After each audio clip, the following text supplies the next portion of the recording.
اسی طرح تقدیر کا جو عقیدہ شریعت نے بیان کیا ہے، اس کا بھی لوگ غلط استعمال کر رہے ہوتے ہیں، غلط جگہ فٹ کر رہے ہوتے ہیں اس کو. ہمارا عقیدہ ہے نا کہ سب کچھ پہلے سے کیا ہے، طے شدہ، موت لکھی ہوئی، رزق لکھا ہوا، حتیٰ کہ جنت جہنم بھی لکھا ہوا ہے. قرآن نے یہ عقیدہ بیان کیا موٹیویٹ کرنے کے لیے، مایوس کرنے کے لیے نہیں. ہم کیا ہو رہے ہیں، مایوس کہ یار جب جنت بھی لکھی ہوئی، جہنم بھی لکھی ہوئی، تو عمل کا کیا فائدہ، جانا تو جہاں ہے وہیں جائیں گے ہم، ٹھیک ہے نا. جب صحت اور موت لکھی ہوئی ہے تو صحت بنانے کا، جب ہر ایک کی عمر لکھی ہوئی ہے تو صبح جاگنگ کی ٹینشن لینے کا، بے بول لو کیا ہو گیا بھائی جب لکھا ہوا ہے کہ یہ بندہ 50 سال میں مرے گا، تھوڑا بڑھا لیتے ہیں احتیاطاً، 80 سال میں مرے گا، ایک مثال دیں ہم کیوں جلدی ماریں اس کو 30 سال پہلے، 80 زیادہ ہو جائیں گے پھر تو وہ جاگنگ بالکل بھی نہیں کرے گا، 50 ہی کر لو. فرض کرو یہ بندہ کب مرے گا، 50 سال. تو جاگنگ کا کوئی فائدہ ہے صبح صبح اٹھنے کا، کولیسٹرول لیول چیک کرنے کا، شوگر، لڈو، احتیاط، موٹاپا کم کرو، سب ٹوپی ڈرامہ ہے بھائی. موت تو کیا ہے، لکھی ہوئی ہے، لکھا ہوا ہے. ہمارے ہاں بہاری، میں بہاری نہیں ہوں لیکن ہمارے دوستوں میں بہاری ہیں، ان کے ہاں مشہور ہے کہ جب انسان کی شامت آتی ہے تو اونٹ پہ بیٹھے ہوئے آدمی کو بھی کتا کاٹ لیتا ہے، حالانکہ کتا وہاں تک، لیکن جب شامت آتی ہے کتے کو اللہ وہاں پہنچا دیتا ہے، یا اونٹ کو بٹھا دیتے ہیں اس میں. ویسے شرافت سے اونٹ چلتا چلا جا رہا ہے، کتے کو دیکھ کے بیٹھ جاتا ہے زمین. بات بالکل صحیح ہے، جب شامت آتی ہے تو ایسا ہوتا ہے. یہ تقدیر کا عقیدہ ہے کہ جو ہے وہ ہوگا، لیکن مسلمان اس تقدیر کا غلط استعمال کر رہا ہے. غلط استعمال کیا کر رہے ہیں، عمل کا کیا فائدہ جب جنت جہنم لکھی ہوئی ہے، صحت بنانے کا کیا فائدہ جب صحت اور بیماری پہلے سے لکھی ہوئی ہے، کرونا کا ٹیکہ لگانے کا کیا فائدہ، ویکسین کا کیا فائدہ، وہ تو جو مرنا ہے وہ تو مرے گا. اور اللہ بھلا کرے موٹاپا کم کرنے کا کیا فائدہ، بھائی شوگر لکھی ہوئی ہے تو، ایک شوگر کے مریض بیٹھے ہوئے تھے ایک ہوٹل میں، بچپن کا واقعہ ہے، وہ چائے میں چینی ڈال ڈال کے نا شہد بنا رہے ہیں، پینے لگا تو کسی نے بولا بھائی تجھے شوگر ہے مرے گا. اس نے کہا ابے ان چیزوں سے کچھ بھی نہیں. اب تک انا للہ ہو چکا ہوگا، مجھے غالب گمان یہی. ابے انسان ایک پھر کہنے لگے انسان کھاتا ہوا مرتا ہوا بھی اچھا لگتا ہے. میں نے کہا ابھی مر نہیں رہا نا اس لیے کہہ رہے ہیں، جب مرنے لگے گا کہے گا یار نہ کھاتا ہوا مرتا ہوا اچھا لگ رہا ہے نہ بھوکا مرتا ہوا. مرتا ہوا کوئی بھی کسی کو اچھا نہیں لگتا، اپنے آپ کو بھی نہیں لگتا. آدمی کہتا ہے میں کیوں مر رہا ہوں. تو اسباب مسلمان اختیار نہیں کرتا، یہ سوچ کے کہ کیا ہے تقدیر میں گارڈ نہیں رکھتے نا علماء. بہت سے علماء کو ہم نے دیکھا ہے، اور آج کل اس کو سادگی سمجھی جاتی ہے، سمجھا جاتا ہے. ہم حضرت جی کے پاس گئے، کوئی گارڈ نہیں تھے، ڈائریکٹ گلے ملے ان سے جا کے، اتنے سادہ اللہ، اتنے نیک. بھائی اللہ بچائے، میں کسی بزرگ کو بے وقوف نہیں کہہ رہا، لیکن عمل سے تو یہی لگ رہا ہے اگر آپ مشہور ہیں اور خطرہ ہے اور آپ کے گارڈ نہیں ہے تو کیا ہے، بولو حماقت ہے نا یہ. کیا کراچی میں تو ایک جو جس کے نہیں بھی خطرہ ہوتا وہ بھی مر جاتا ہے. کسی بھی وقت کراچی میں کوئی کسی کی جیب میں کسی بھی ٹائم پہ بم رکھ سکتا ہے کہ نہیں رکھ سکتا. یہ آپ کو پتہ ہے اتنے ہیروئنچی کہاں گئے؟ کراچی میں ہیروئنچی ایک دم غائب. مجھے نہیں پتا کہاں گئے، لیکن اڑتی سنی اب اللہ ہی جانے. کہتے ہیں کہ جب شروع میں ٹارگٹ کلنگ ہو رہی تھی، بم دھماکے، تو بہت سے ہیروئنچیوں کو، واللہ عالم صحیح خبر ہے جھوٹی مجھے یقین پتہ نہیں ہے لیکن سنی ہے، لیکن ایک دم سے جو ہیروئنچی شارٹ ہو گئے، توبہ تو نہیں کر سکتے اتنی جلدی کہ سارے دھل دھلا کے نیک ہو گئے ہوں، لیکن شارٹ ہو ایک دم سے ہو گئے. تو بعض خبریں اس طرح کی بھی ہیں کہ بم رکھ کے ان کو جہاں پھٹوانا تھا، کہ کسی نے پیسے کھلائے بے تو یہ پڑیا لے وہاں چلا جا، وہ وہاں گیا ڈھین بندہ ہی اڑا دیا. واللہ ہو سکتا ہے جھوٹی خبر ہو. تو ان حالات میں مسجدوں میں سیکیورٹی کا انتظام بولو نہیں. اس کو اچھا سمجھا جاتا ہے آپ کے گارڈ نہیں ہے، سادگی ہے، اور ماشاءاللہ بہت نیک ہیں، کوئی بھی کسی بھی وقت گلے حضرت جی سے مل سکے. بہت سے حضرت جی ایسے دنیا میں آئے ہیں جن سے جب کوئی گلے ملائے اس کے بعد دوبارہ وہ کسی سے گلے ملنے کے قابل نہیں رہے. اخبار میں آئے وہ اگلے دن, بہت سے کیسز ہیں, جو ملا وہ بھی گیا. افغانستان میں تو بہت سے امریکیوں سے بہت سے طالبان گلے مل کے انہوں نے کباڑہ کیا ہے. بہت سے رپورٹیں آتی ہیں اس طرح کی نا, وہاں سے خبریں آتی ہیں کہ وہ گلے ملے اور وہ جنت میں بھی اب کیا کر رہے ہیں, جنت میں یا برزخ میں بغلگیری ہو رہے ہیں. وہ چھوڑ ہی نہیں رہا اس کو, کہہ رہے اب تو کہاں لے کر آ گیا مجھے. تو جب ایسے حالات ہوں تو ایسے موقع پہ سیکیورٹی کا انتظام نہ کرنا اور یہ کہنا موت تو لکھی ہوئی ہے, جب آنی ہوگی آ جائے گی, یہ تقدیر کے عقیدے کا صحیح استعمال ہے یا غلط استعمال؟ اس کا مطلب علم ہے, کھوپڑی علم ہے, تقدیر کا علم, آیتیں بھی یاد ہوں گی اس کو جو لکھا ہوا ہے. حدیث میں آتا ہے رسول اللہ صلی اللہ علیہ وسلم نے عبداللہ بن عباس سے فرمایا وَعَلَمْ أَنَّمَا أَصَابَكَ لَمْ يَكُنْ لِيُخْطِئَكَ, اے نوجوان, اے غلام, لڑکے, یقین کر لے جو مصیبت تیرے مقدر میں لکھی ہے ایسا ہو ہی نہیں سکتا کہ وہ تجھے نہ پہنچے, اور جو چیز تجھے نہیں ملنے والی, جو نعمت, یہ ہو ہی نہیں سکتا کہ وہ نعمت تجھے مل جائے. رفعت الاقلام وجفت الصحف, تقدیر کے قلم سے اللہ نے جو لکھنا تھا لکھ کے قلم کو ہٹا دیا اور اس کی سیاہی بھی خشک ہو چکی ہے, اب اس میں چینجنگ نہیں ہو سکتی, سب کچھ طے ہو چکا ہے. لیکن اس کے باوجود نبی کی زندگی دیکھو, احتیاط. قرآن کہہ رہا ہے نماز کی حالت میں اسلحہ اٹھا کے نماز پڑھو میدان جنگ میں, اسلحہ رکھنے کی تمہیں زمین پہ اجازت نہیں ہے. سب ایک ساتھ نماز نہیں پڑھیں گے, آدھے پڑھیں گے, آدھے فرنٹ لائن پہ کھڑے ہوں گے. وَدَّ الَّذِينَ كَفَرُوا, کیونکہ جو دشمن ہے وہ چاہتا ہے لَوْ تَغْفُلُونَ عَنْ أَسْلِحَتِكُمْ, کہ تم چند لمحوں کے لیے بھی اپنے اسلحے سے غافل ہو.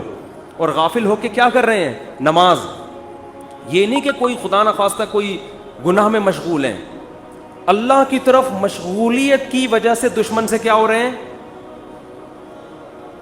غافل. یعنی عبادت میں مشغول ہونے کی وجہ سے کیا ہو رہے ہیں؟ دشمن سے غافل.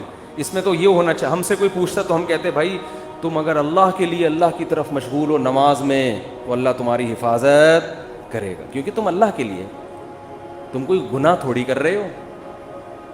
اور اللہ نے حکم دیا نماز پڑھنے کا, تو اللہ کے حکم کو فالو کرتے ہوئے تم اگر نماز میں مشغول ہوگے تو مدد تمہاری غیب سے آئے گی, دشمن تمہاری طرف آنکھ اٹھا کے بھی نہیں دیکھے گا. نا اللہ نے فرمایا کہ نماز تو قائم کرنی ہے, سارے نہیں نمازی, وہ سب کو دیکھیں گے نماز پڑھ رہے ہیں, ایک ہی حملے میں سب کو قتل کر دیں گے.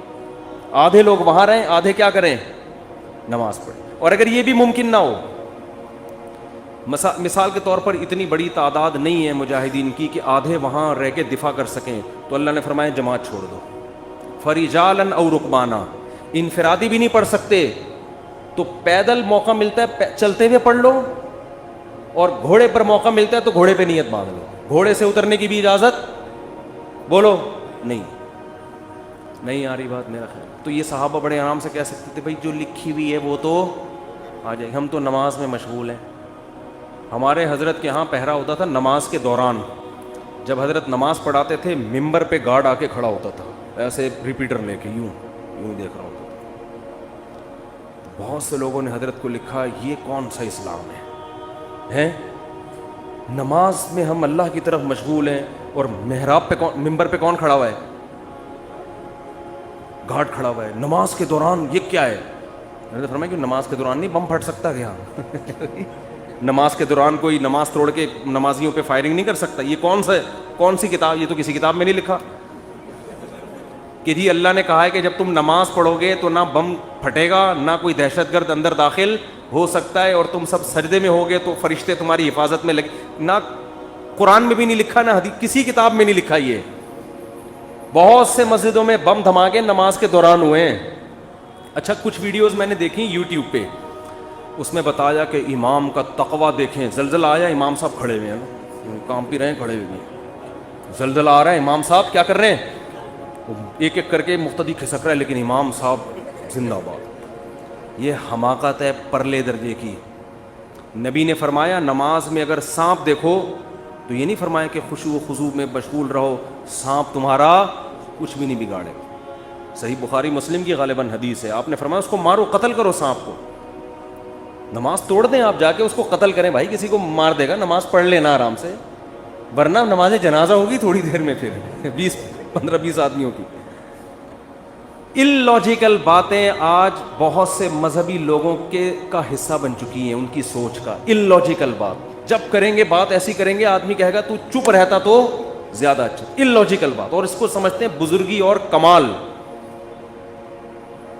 اسی وجہ سے مار بھی کھا رہے ہیں لوگ. بہت سے دینداروں سے نفرت کرنے لگے ہیں کہ یار ان کی باتیں کھوپڑی میں آنے والی نہیں ہے, یہ پتہ نہیں کون سے زمانے کی باتیں کر رہے ہیں, یہ بس نہیں چلا جا سکتا دین پہ بھائی. تو میں یہ عرض کر رہا تھا, ادھر قرآن نے حکم دیا کہ نماز کے دوران بھی, کیونکہ ایسا نہ بلا وجہ کلاشن کوفے لے کے مسجدوں میں آ جائیں جہاں خطرہ ہو. میدان جنگ میں تو خطرہ ہوتا ہے نا, تو قرآن کیا کہہ رہا ہے, نماز میں بھی آپ نے اسلحہ اٹھا کے نماز پڑھنی. اور آدھے لوگ ادھر ہوں گے, یہ بھی نہ ہو فرجالن او رکبانا, تو پیدل یا سوار ہو کے نماز پڑھو. جماعت سے نماز ایسے موقع پہ کیا ہے, معاف ہے. کیونکہ اصل مسئلہ کیا ہے, وہاں کا مسئلہ ہے, پہلے اس کو نمٹاؤ. اور سناؤں آپ کو آگے میں, پوری امت کا اس پر اجماع ہے کہ اگر دشمن آپ کے قیدیوں کو ڈھال بنا کے لے آئے سامنے, لڑائی ہو رہی ہے, بہت سے آپ کے مسلمان قیدی دشمن کی قید میں تھے, سمجھ رہے ہیں, بہت سے آپ کے مسلمان قیدی کہاں تھے, دشمن کی قید. میدان جنگ میں وہ سامنے لے آئے ان کو فرنٹ پہ, معصوم بچے ہیں یا عورتیں ہیں یا معصوم مسلمان ہیں. اب آپ اگر فائر کریں گے تو کس کو لگے گا, مسلمان. آپ اگر تیر چلائیں گے تو ہو سکتا ہے کوئی معصوم بچے کو. میدان جنگ میں انہوں نے ڈھال بنا دیا, آپ کے لیے جائز ہے فائر کرنا ایسے وقت. وجہ اس کی یہ کہ اگر اس بیس پہ آپ رک گئے تو وہ غالب آ جائے گا, وہ تو آپ کو قیدی بنا کے لے جائے گا, وہ تو آپ کو اس سے زیادہ قتل کرے گا. اب مجبور ہیں, آپ نے نیت کرنی ہے دشمن کو مارنے کی, لیکن چونکہ لاجک کیا کہتی ہے, لاجک یہی کہتی ہے بھائی آپ کے علاوہ اب آپ کے پاس اس کے علاوہ کوئی آپشن نہیں ہے, کیونکہ وہ ہمیشہ پھر یہ کریں گے. اس لیے ایسے موقع پہ جنگ میں اگر آپ کے اپنے جو ڈھال بنائی ہوئی انہوں نے, ان بندوں پہ گولیاں لگ رہی ہے, تو تمام فقہا کا اس پر اجماع ہے کہ میدان جنگ میں آپ کو اجازت ہے اپنے آدمی قتل کرنے کی. نیت اپنے آدمیوں کی نہ ہو, نیت کس کی ہو, ان کی ہو. یہ مجبوری ہے, اس کے بغیر ہو نہیں سکتا. آج کوئی مذہبی آدمی اس طرح کی بات کرے, لوگ کہیں گے کیا کہہ رہا ہے, اپنے لوگوں کو قتل کرنے کی باتیں کر. عام حالات میں نہیں ہے, جب ڈھال بنا کے لائیں تو ہم نیت اس کی کریں گے دشمن کی, بھائی اب مجبوری ہے, اگر مارا جا رہا ہے تو کیا کریں, ورنہ تو وہ ایسے موقع پہ کسی نے یہ نہیں لکھا کہ ہم مسلح بچھا کے بس اب تو ہمارے پاس دعا کے علاوہ کوئی آپشن نہیں. ہم کہیں گے اللہ یہ معصوم مسلمان ہمارے سامنے لے آئے, اے اللہ بس معاف کر دے, اے اللہ کیا کر, ہم تو مجبور ہیں اب تو. اللہ کہے گا بھائی زمین میں جب تک ہو تو جو اسباب اختیار کرے گا مدد اس کے ساتھ ہوگی. سمجھ رہے ہو, مدد کس کے ساتھ ہوگی, جو گراؤنڈ ریئلٹی کو دیکھے گا. جنگ میں ایسا ہوتا ہے, چالیں چلی جاتی ہیں جنگ میں, مختلف حربے استعمال کیے جاتے ہیں. تو میں یہ عرض کر رہا تھا, یہ جو تقدیر کا عقیدہ ہے اس کا صحیح مطلب کیا ہے, اس کو سمجھیں. صحیح مطلب یہ ہے, کام کرنے سے پہلے آپ نے کامیابی کے تمام ذرائع, تمام وسائل, تمام اسباب بھرپور طریقے سے استعمال کرنے ہیں. سمجھ میں نہیں آ رہی بات؟ مثال کے طور پر آپ چاہتے ہو میں 90 سال تک زندہ رہوں, ہر آدمی چاہتا ہے, نہیں چاہتے تو بتا دیں, ہاتھ کھڑا کریں. جو حضرات سبھی چاہتے ہیں, ہر آدمی چاہتا ہے میں 90 سال تک. بہت سے لوگ اس لیے بھی چاہتے ہیں تاکہ پہلی والی مرے, اللہ معاف فرمائے, غلط سوچ ہے. ان کو پتا ہوتا ہے ہماری زندگی میں اس کے مرنے کا کوئی چانس, بہت غلط سوچ ہے یہ میں بتا دوں, لیکن ہے بعض لوگوں کی. تو ہر آدمی چاہتا ہے, عورتیں بھی مرد بھی.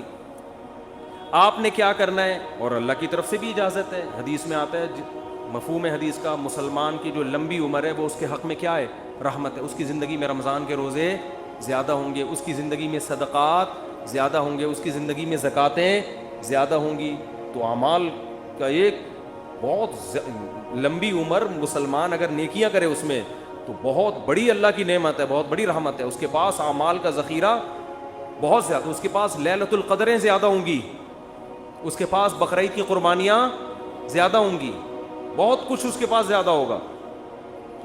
اب آپ نے کیا کیا, آپ نے کہا بھائی زندگی چاہیے, اللہ نے حکم دیا اسباب اختیار کرو. سمجھتے ہو, جو بھی اسباب, اور ہر چیز کے ماہرین سے پوچھا جاتا ہے کہ اس کا سبب کیا ہے. آپ چاہتے ہو آپ کے پاس W11 ہے, مزدہ ہے, آپ چاہتے ہو کہ یہ لانگ لائف ہو اس کی, تو آپ مفتیوں سے پوچھو گے. آپ کس سے پوچھو گے؟ میکینکس, جو مزدہ کے میکینک ہوتے ہیں. آپ کے پاس 1 to 5 ہے, آپ 1 to 5 کے جو میکینک ہیں ان سے پوچھو گے یار میں چاہتا ہوں جو میری بائک آج جیسی چمک رہی ہے اور جیسی انجن کی پاور آج ہے 20 سال کے بعد بھی یہ ایسی رہی, تو آپ کو بتائے گا بھئی آئل جلدی چینج کر لیا کرو, مینٹیننس کا خیال کرو, یہ کرو وغیرہ وغیرہ وغیرہ. آپ کسی مولانا صاحب کے پاس آؤ گے تو وہ آپ کو اس کا جواب بولو نہیں, وہ یہ بتائے گا کہ یعنی اگر آپ لمبی عمر چاہتے ہو, یہ باڈی بھی تو ایک مشین ہے نا, تو آپ اس کے لیے ڈاکٹروں کے پاس جاؤ گے, علماء کے پاس نہیں. علماء کے پاس صرف یہ پوچھنے کے لیے آؤ گے کہ لمبی عمر کا اسلام میں کوئی فائدہ بھی ہے یا نہیں, یہ بتا دیں آپ مجھے. باقی عمر, صحت کیسے ہوگی, عمر میں اضافہ کیسے ہوگا, یہ کون بتائے گا؟ یہ میں نہیں بتاؤں گا, یہ میں نہیں بتاؤں گا. یہ کون بتائے گا؟ یہ ڈاکٹر صاحب بتائیں گے آپ. تو اب ڈاکٹروں سے پوچھا جائے گا تو آپ کو ڈاکٹر بتائیں گے بھائی کولیسٹرول لیول چیک کرو وغیرہ جو بھی بتاتے ہیں. اب وہ الگ بات ہے, خود بہت جلدی مر جاتے ہیں. اکثر ڈاکٹر بیچارے پتہ نہیں کیوں بہت جلدی مر رہے ہیں. مجھے حکیم 99 سال تک زندہ میں نے دیکھے ہیں, 90-99, ڈاکٹر جلدی مر رہے ہیں. یہ عجیب بات ہے, حالانکہ علم ڈاکٹروں کے پاس حکیموں سے جدید علم ہے نا. اس کی وجہ پتہ ہے کیا ہے؟ ڈاکٹر صحت کے اصول بتاتے ہیں, خود اس پر عمل کرتے نہیں ہیں. سگریٹ کے آپ ان سے تقریر کروا لو, سگریٹ کے اتنے نقصان, خود 6 ڈبے ایک دن میں خالی کر رہے ہوں گے. تو باتیں کرنے سے صحت نہیں بنتی. حکیموں کو ہم نے دیکھا ہے جو بیسک صحت کے اصول ہیں نا ان کو فالو کر رہے ہوتے ہیں. رات کو جلدی سونا, صبح جلدی اٹھنا, صبح لمبی واک کرنا, تھوڑا کھانا, یہ بیسک اصولوں پر 90-95 سال کے ہم نے بہت دیکھے. تو وہ بیسک اصولوں کو نا لے کے چل رہے ہوتے ہیں. خیر, تو آپ کو پتہ چل گیا بھائی صحت کا یہ اصول ہے, تو آپ نے جاگنگ شروع کر دی, جم جانا شروع کر دیا, یہ بھی ہو گیا, وہ بھی ہو گیا. اونٹ پہ ایک دن بیٹھے پاگل کتے نے کاٹ لیا آپ کو اور آپ کیا ہو گئے؟ مر گئے, ہسپتال میں پڑے ہیں. یہاں تقدیر کام آئے گی. اب آپ نے غم نہیں کرنا یار میں نے تو اتنا کچھ کیا, میں نے یہ, میں یوں. تو ایسے موقع پہ اس موقع کی حدیث ہے, وَعْلَمْ أَنَّمَا أَصَابَكَ لَمْ يَكُنْ لِيُخْطِئَكَ. نبی حضرت عبداللہ بن عباس سے فرما رہے ہیں کہ یقین کر لے جو مصیبت تجھے پہنچی ایسا ہو ہی نہیں سکتا تھا کہ وہ نہ پہنچے. بس اللہ نے مقدر یہی کیا ہوا. تم نے اپنے اسباب اختیار کر لیے, تمہیں ثواب مل گیا, لیکن اللہ نہیں چاہتا تھا. بات آ رہی ہے سمجھ میں؟ تو ہو جاتا ہے ایسے. ایسے موقع پہ ہے, پہلے نہیں ہے, کام کے بعد, بشرطے کہ آپ نے کام پورا کیا ہو. آپ نے کام پورا کیا ہو. اگر آپ نے کام پورا نہیں کیا پھر تسلی کا آپ کو حکم نہیں ہے. آپ شوگر کے مریض ہیں, 6 لڈو کھا کے آپ کی شوگر ہائی ہو گئی, آپ پڑے میں کہہ رہے مقدر میں یہی لکھا ہوا تھا, گناہ ملے گا ایسے الفاظ کہنے سے. اللہ کہے گا یہ لکھا ہوا تھا مگر تیری حماقت کے ساتھ لکھا ہوا تھا. اللہ کو پتا تھا یہ اس کو شوگر ہے پھر بھی یہ حماقت کرے گا, تو اللہ کو پہلے سے پتا ہوتا ہے نا کون بے وقوف ہے, کون عقل مند ہے, کون حماقت. اللہ نے اس لکھ دیا تھا کہ یہ کم بخت گناہ کرے گا, ورنہ تجھے کس نے بتایا تھا کہ یہ لکھا ہوا ہے؟ سمجھ میں نہیں آ رہی بات؟ تو تقدیر کا عقیدہ, آپ نے تمام اسباب اختیار کر لیے, رزلٹ 0 ہے. تو ایسے موقع پہ غیر مسلم ڈپریشن میں جاتا ہے کہ یار میں کامیابی کے سارے اسباب اختیار کر رہا ہوں مگر نتیجہ کیا ہو رہا ہے؟ 0. یہ جو موٹیویشنل اسپیکر آپ کو کامیاب لوگوں کی 7 گٹس بتا رہے ہوتے ہیں نا, 7 علامتیں, یہ ان کی بتا رہے ہوتے ہیں جو ہو چکے ہیں کامیاب. ورنہ بعض میں 14 علامتیں پائی جاتی ہیں 7 کے بجائے, وہ پھر بھی کامیاب, بولو, پھر بھی نہیں ہوتے. یہ تو آپ کو وہ بتا رہے ہوتے ہیں 7, وہ ہے نا مشہور کتاب ہے 7 ہیبٹس, کچھ اس طرح کا نام ہے اس کا, 7 عادتیں کامیاب لوگوں کی. اس میں وہ بڑی خاندانی عادتیں, تو اس میں پھر وہ فلانا جو تھا وہ یوں ہوا گیا تھا, وہ اتنا ہو گیا, وہ ویسے ہو گیا. بھائی یہ کتاب اس میں بھی لکھو فلانے میں 7 کے بجائے کتنی علامتیں تھیں, یہ 7 بھی تھیں اور الگ سے گریوی میں 7 اور بھی تھیں اس میں, ٹھیک ہے. 7 تو یہ کامیاب لوگوں کی, اور 7 بہت زیادہ کامیاب لوگوں کی اضافی اس میں قدرت کی طرف سے انسٹال ہوئی ہوئی تھی. 14 علامتیں ٹوٹل پائی جاتی تھی جو دریافت ہو سکتا ہے اس کے علاوہ بھی پائی جائے, لیکن وہ اونٹ پہ ایک دن بیٹھا اور پاگل کتے نے اس کو کاٹ لیا. تو وہ ساری علامتیں کہاں گئیں؟ ہوتا ہے ایسے. وہ میں اکثر امام شافعی کا ایک شعر پڑھتا ہوں. امام شافعی بہت بڑے شاعر تھے. ان کا ایک شعر ہے, وہ شعر کہتے ہیں کہ اذا سمعت بان مشدودا حوا عودا فاثمر في يديه فصدقي واذا سمعت بان محروما اتى ماء ليشربه فغاض فصدقي یا فحققی. امام شافعی فرماتے ہیں کہ اگر تمہیں پتہ چلے نا کسی کی اچھی قسمت ہے, خوش قسمت آدمی, اس نے ایک دن لکڑی ہاتھ میں پکڑی اور لکڑی نے وہیں پھل دینا شروع کر دیے, ابھی اس نے اس کو زمین میں دبایا بھی نہیں, درخت بھی نہیں, پانی کھاد یہ اس پروسیس سے گزرے بغیر ہی قدرت نے اس کا ایسا ساتھ دیا کہ لکڑی نے یا بیج نے ہاتھ میں ہی پھل دینا شروع کر دیے. فصدقی, تصدیق کر دیا کرو, خوش قسمتوں کے ساتھ ایسے واقعات ہو جاتے ہیں. مٹی میں ہاتھ ڈالیں سونا بن جاتی ہے. وہ ہوتا ہے نا, جس کاروبار میں ہاتھ ڈال رہے ہیں وہ ایک دم چلنا شروع. ایسے بہت سے لوگ ہم نے دیکھے, وہ گولے گنڈے کی ریڑھی لگائیں کروڑپتی ہو جاتے ہیں, اور جناب وہ جس کام میں ہاتھ ڈالتے ہیں برکت. اور ایسے لوگ بھی ہیں, کوئی کروڑپتی تاجر نے ان کو بلا کے صرف چائے پلا دی اپنی دکان پہ, مشورہ لے لیا چھوٹا سا, اور کاروبار ٹھپ ہونا شروع. کروڑوں کے کاروبار جب ان کے حوالے کرو تو ایک دم بیٹھ جاتا ہے وہ. بعض دفعہ ان کی اپنی حماقت ہوتی ہے, بعض دفعہ اللہ کی طرف سے بھی ہوتا ہے.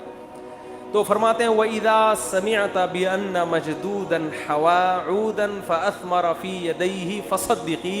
خوش قسمت آدمی کے بارے میں اگر تم نے سنا کہ لکڑی ہاتھ میں پکڑی اور اس نے پھل دینا شروع کر دیا, مان لیا کرو ایسے واقعات ہو جاتے ہیں خوش قسمتوں کے ساتھ. وَإِذَا سَمِعْتَ بِأَنَّ مَحْرُومًا أَتَى. اور جو بدقسمت آدمی ہے اس کے بارے میں کبھی یہ خبر سننے کو ملی کہ اس کو صرف پانی چاہیے تھا, کوئی کروڑوں اربوں روپے بھی اس کی خواہش بیچارے کی نہیں, وہ کہہ رہے ہیں پانی مل جائے مجھے پیاس لگ رہی ہے. اور اسباب ایسے پیدا ہوئے کہ بھرا ہوا کنواں, اب تو ملے گا ہی پانی.